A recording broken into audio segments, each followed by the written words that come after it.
Hello friend, this is Ravikant, full time trainer and trader. Last video में हमने discuss किया था स्पोर्ट और रेजिस्टेंस के बारे में, कैसे एक रेंजिंग मार्केट के अंदर स्पोर्ट और रेजिस्टेंस के अंदर हम ट्रेड कर सकते हैं, स्पोर्ट पे बाय करके रेजिस्टेंस पे सेल करके। ठीक है, हमने देखा था कि डिमांड जोन और सप्लाई जोन के बारे में कि डिमांड इंक्रीज होती है तो प्राइस इंक्रीज होता है, सप्लाई इंक्रीज होती है तो प्राइस डिक्रीज होता है। तो उसी हिसाब से अब अगर रेजिस्टेंस को ब्रेक कर देता है, स्पोर्ट को ब्रेक कर देता है, तब मार्केट में क्या बिहेव होता है और जो बायर और सेलर की जो साइकोलॉजी होती है उसके ऊपर डिस्कस करेंगे। कैसे रेजिस्टेंस ब्रेक होने के बाद में क्या होता है मार्केट में और स्पोर्ट ब्रेक होने के बाद में क्या होता है। अगर आप चैनल पर नए हैं तो चैनल को सब्सक्राइब करना, लाइक करना और शेयर करना ना भूलें। और अब हम देखते हैं कि मार्केट जब रेजिस्टेंस को ब्रेक कर देती है तब क्या बिहेव रहता है। स्क्रीन पे देखो, अब ये उषा मार्ट का मैंने चार्ट खोला हुआ है और ये एक रेजिस्टेंस है, ठीक है, और क्लीन स्पोर्ट है अपने पास, ये हमने स्पोर्ट जोन बना दिया। अब जैसे ही देखो मार्केट बिल्कुल एक रेंज के अंदर काम कर रही है, कोई डाउट नहीं है, ऊपर रेजिस्टेंस क्लीन है, स्पोर्ट क्लीन है।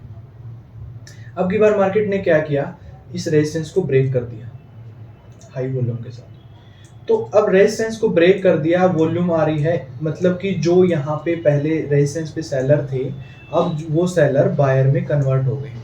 ठीक है, डिमांड इंक्रीज हो रही है तो प्राइस इंक्रीज होता है, हमने लास्ट वीडियो में देखा था। तो डिमांड इंक्रीज हमें कैसे पता चलेगी, तो अब वॉल्यूम पे दिख रहा है हमें कि वॉल्यूम देखो जैसे ब्रेकआउट हुआ है वॉल्यूम कैसे इंक्रीज हुई है, तो डिमांड इंक्रीज हो रही है और डिमांड वॉल्यूम इंक्रीज हो रही है साथ में, और साथ में अपना रेजिस्टेंस ब्रेक हो रहा है। तो मतलब मींस रेजिस्टेंस ब्रेक हुआ है, जो सेलर थे अब वो बायर बन चुके हैं। तो अब यहाँ पे इतना फास्ट मोमेंटम क्यों आता है जब भी कोई रेजिस्टेंस या सपोर्ट ब्रेक होता है, तो मतलब कि फ्रेश बायर आते हैं ब्रेकआउट पे और जो सेलर थे वो बाइंग में कन्वर्ट होते हैं। और यहीं पे एक लॉजिक ये भी रहता है, अगर मान के चलो ये एफ एंड ओवर स्टॉक होता तो यहाँ पे लोग शॉर्ट भी तो कर रहे थे ना। अब रेजिस्टेंस पे आते ही हम शॉर्ट कर रहे थे, सेल कर रहे थे, फ्रेश सेल कर सकते हैं अगर एफ एंड ओवर स्टॉक है तो जो लोग यहाँ पे रेजिस्टेंस के ऊपर सेल कर रहे हैं उनके स्टॉप लॉस इस रेजिस्टेंस के ऊपर थे।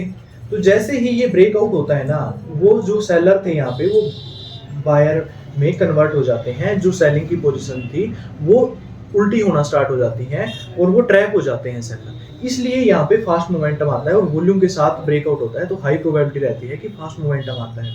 अब हमने देखा कि रेजिस्टेंस ब्रेक हो गया, तो अब वो क्या बन जाएगा, अब अगर एक रेजिस्टेंस ब्रेक हो जाता है तो वो सपोर्ट बन जाता है। अब वो सपोर्ट क्यों बन जाता है ये देखते हैं। ये देखो आप यहाँ पे जैसे ही ये रेजिस्टेंस ब्रेक हुआ अब ये सपोर्ट बन गया, यहाँ पे मार्केट आया दोबारा, यहाँ से दोबारा बाउंस हुआ। लास्ट टाइम ये सपोर्ट था, मार्केट यहाँ से बार बार रिवर्स हो रही थी, लेकिन एक रेजिस्टेंस ब्रेक होने के बाद में जो वो रेजिस्टेंस था, if resistance break it can become support, if support break it can become resistance. ठीक है, तो जैसे ही रेजिस्टेंस ब्रेक हुआ अब ये सपोर्ट बन गया, अब ये सपोर्ट का काम करेगा आगे।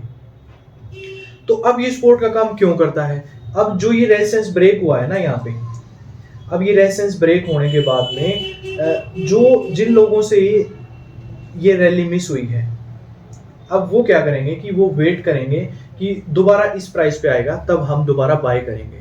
मतलब जिन लोगों से रैली मिस हो जाती है वो दोबारा वेट करते हैं इस पॉइंट पे बाय करने को। और दूसरा एक लॉजिक ये भी रहता है, मान के चलो जिन लोगों से ये यहाँ पे जिन्होंने शॉर्ट किया था, अगर एफ एंड ओवर स्टॉक होता, जिन लोगों ने यहाँ पे शॉर्ट किया था उन्होंने स्टॉप लॉस पे नहीं निकाले। हर बंदा जरूरी नहीं है स्टॉप लॉस पे निकाले, स्टॉप लॉस लगाए। अब ये ब्रेक करते ही वो ऊपर भाग गया, यहाँ पे शॉर्ट जिसने किया है वो क्या करेगा, अब ऊपर भाग गया तो वो लॉस में आ गया। तो वो क्या, उसकी साइकोलॉजी क्या रहती है कि यार अगर मेरा ब्रेक इवन पॉइंट भी मिल जाए ना तो मैं एग्जिट कर दूंगा।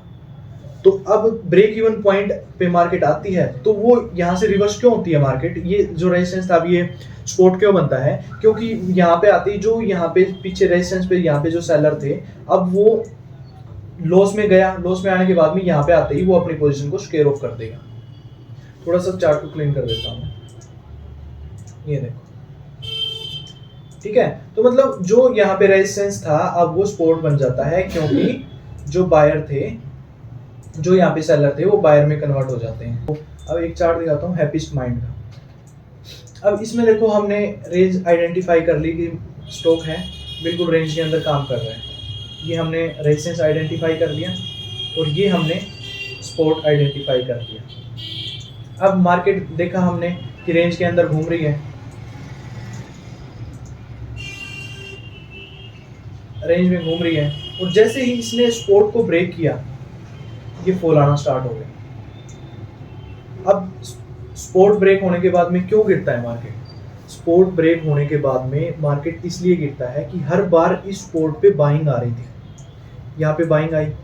हमने लास्ट वीडियो में देखा था कि जहाँ पे सप्लाई इंक्रीज होती है प्राइस गिरता है, डिमांड इंक्रीज होती है प्राइस बढ़ता है। तो यहाँ पे सपोर्ट पे आते ही प्राइस ऊपर जा रहा था एक रेंज के अंदर, और जैसे ही ये ब्रेक हो गया ना, जो यहाँ पे लोग सेल बाय करते थे, जो यहाँ पे सपोर्ट पे बाय करते थे, उनके स्टॉप लॉस कहाँ पे होते हैं? उनके स्टॉप लॉस सपोर्ट के नीचे होते हैं।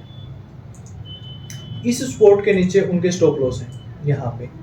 तो जैसे ही ये सपोर्ट को ब्रेक करता है, एक तो फ्रेश सेलर आते हैं, और दूसरा जो बायर थे सपोर्ट पे उनके स्टॉप लॉस कटना स्टार्ट हो जाते हैं। स्टॉप लॉस मतलब बाय की पोजीशन का उल्टा सेल की पोजीशन, उनके स्टॉप लॉस कटेंगे तो सेल की पोजीशन, सेलिंग प्रेशर बढ़ता है, इसलिए तो डबल, इसलिए वॉल्यूम के साथ में इसलिए प्राइस गिरता है, स्ट्रेंथ के साथ में एकदम फास्ट मोमेंटम इसलिए आता है।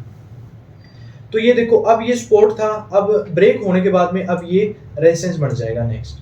अब जब भी मार्केट यहाँ पे आएगी तो यहाँ पे दोबारा से सेलिंग प्रेशर आएगा। अब यहाँ पे रेजिस्टेंस क्यों बन जाता है ये?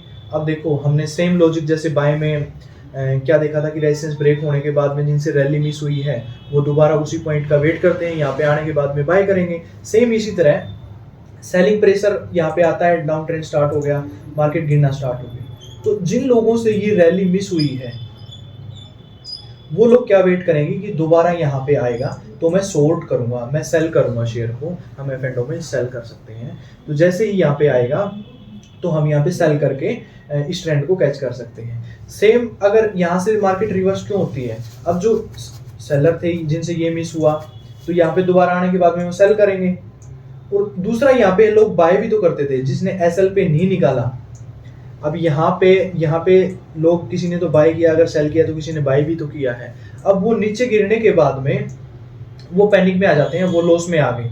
जैसे ही मार्केट दोबारा ऊपर जाती है तो यहाँ पे जिसने बाय किया था ना, इस रेंज के अंदर इस सपोर्ट पे जिसने बाय किया था, वो नीचे गिरने के बाद में पैनिक में आ जाते हैं। वो बोलते हैं कि मेरे को मेरा ब्रेक इवन पॉइंट भी मिल जाए तो मैं एग्जिट कर दूंगा। तो मार्केट उसको रीटेस्ट करने जाती है, तो वो लोग यहाँ पे एग्जिट करते हैं।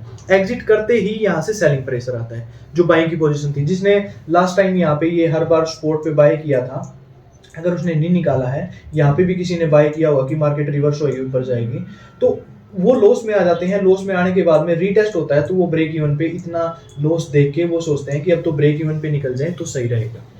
ठीक है, ये लॉजिक रहता है कि एक सपोर्ट ब्रेक होने के बाद में रेजिस्टेंस बन जाता है, और एक रेजिस्टेंस ब्रेक होने के बाद में सपोर्ट बन जाता है।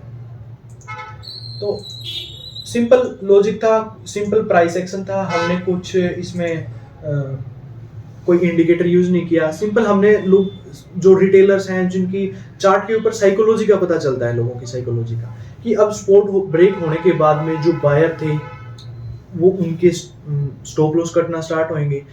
रेजिस्टेंस ब्रेक होने के बाद में जो रेजिस्टेंस के ऊपर जो सेल कर रहे हैं, अगर ऊपर जाता है तो वो प्राइस इंक्रीज होता है, और मतलब प्राइस जैसे ही ब्रेक करता है बायर के सेलर के स्टॉप लॉस हिट हो जाते हैं। तो सिंपल सा लॉजिक है, सिंपल सी थिंग है, और हम सिंपली कुछ ना करके एक रेंज पकड़ लें, रेंज को ब्रेक कर रहा है मार्केट जिस भी साइड, हम उसी साइड ट्रेड कर सकते हैं। और सिंपल प्राइस एक्शन है, प्योर प्राइस एक्शन है, कुछ भी इसमें हमने इंडिकेटर यूज नहीं किया। अगर आपको वीडियो अच्छी लगी तो लाइक करें, शेयर करें। Thank you.